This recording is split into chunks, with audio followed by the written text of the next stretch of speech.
Welcome back to the Next Chapter series, your favorite Wollongong-based music interview web series. Today, I am Emma. I am here with Frog Soup. We have got Chloe, Ryan, Matilda, Callum, and Ethan. I hope everyone is very well. Now, first question I would love to know, why are you Frog Soup? Where did this name come from? That's a question to ask Ethan Latinovich. Well, I believe it came from a picture that Matilda sent to our group chat of a frog in her little front garden, little pond thing. It was like covered in like all like little moss and stuff, and I don't know, it just looked like a little frog in soup. And for some reason, I had frog and food on my mind, so I went frog soup. Might be funny, and it stuck, unfortunately. So well, that's excellent. It's very memorable. Very good to hear. What is your favorite kind of soup? Actually, hopefully not frog. Yeah, absolutely go around. Love to hear this. It's such a hard one. Probably just a nice beef and potato for me. Classic. Chicken. Ooh. I can't get beyond a minestrone. Yep. Pumpkin? My pumpkin too. Great. Lots of different ones there. Love to hear it. Okay. Now, you play jazz. Why did you decide on that as your genre? How did you find your sound? I went to the Wollongong Con through my whole... Well, I'm a sax player, actually. Yeah, I know. So sorry, everybody. But yeah, no, I'm a sax player, so it sort of like kind of comes with the territory a little bit. Like you kind of got to know. But also at the Wollongong Con, like there was all that jazz kind of the program and that with...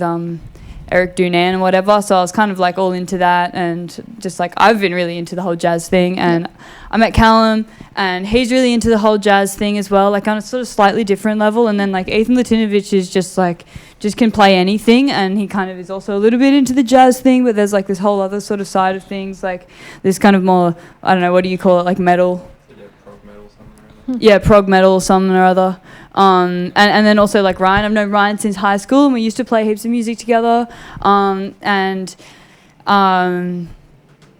like you always did all sorts of like interesting sort of like self-taught guitar kind of stuff. I mean, like you can go more into detail about that, but also, but he also has played like all sorts of things and been into kind of like Primus and that sort of side of things as well. So that's kind of really informed our sound, because all of us kind of know Primus. And Chloe is my cousin, and our grandpa is a jazz piano player. And is that correct in that he taught you a lot of things?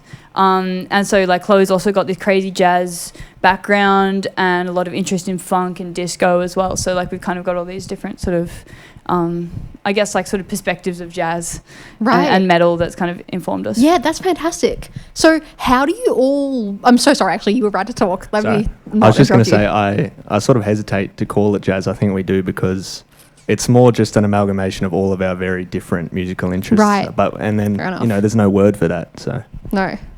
I was calling it not jazz. Soup. Not jazz. Yeah, okay. Yep.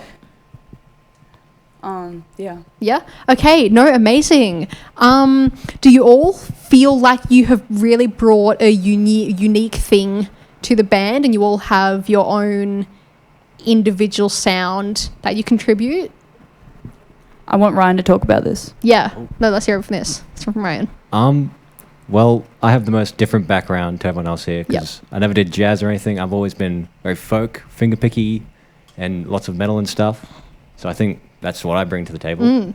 I don't know, I like playing nice twinkly little like melodies and stuff, and like I know the rest of the band have like this like, sort of heavy deep like sound, and then I do like nice little like starry things wonderful. on top. I don't know. That's really great. That's what it feels like for me, I guess, but yeah, I don't know. I think that I pretty much just copy my favourite bass players in a very different context to how they play. So yeah, I think that's how I fit in. I mean, honestly, for me, it's like just taking a lot of inspiration from like really progressive and very, I guess, intense genres of music, and I try and bring that in. And I pretty much just played the most stupidest, complicated things ever just to try and throw Callum off and see if he can keep up with it. So that's pretty much where I'm coming from. Yeah, no, incredible. And so the song that you're about to play, do you want to talk a bit about that one? Yeah. I think it came from you, right, Ethan? I think it was you. You were like, I've got this thing. I wrote like I want to put. I do want to do something in. I don't know. I wrote this drum pattern. It's in 5, and we listened to it and like that's cool. And then Ryan was like, I think it went Ryan then, and then you were like adding some chords, and you were like, yeah, this is easy, and like they straight up locked into this 5 thing, and then Callum was like, yeah, cool, and then. Callum hopped on and played some stuff, and then me and Chloe kind of come on as like sort of a little bit of like whipped cream and cherries, right, Chloe? Like that's kind of what we do in the band. So we're like writing this stuff, and they're like, man, we need another section. But like the way that it came about, actually, we wrote this other section, and Ethan put it in like 6 and 4 or something. Is that? Can't actually remember off the top of my head. Yeah, it was just something like that. But the way that actually came about, we're having this jam down at the Austie Chain Sheds.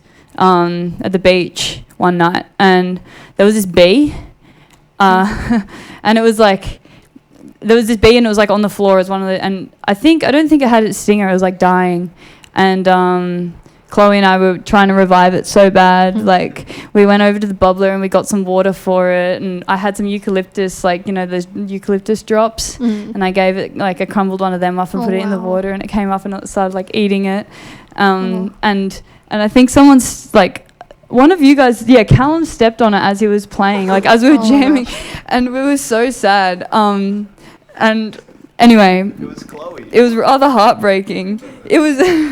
It was Chloe. It was Callum. Like, I remember that so well. It was definitely Callum. I did not kill it. I think Chloe stepped on it like briefly, and then Callum also stepped on it. No, you don't. I'm getting off topic. Sorry. Yeah. No, regardless, the bee did end up dying. But the song was written.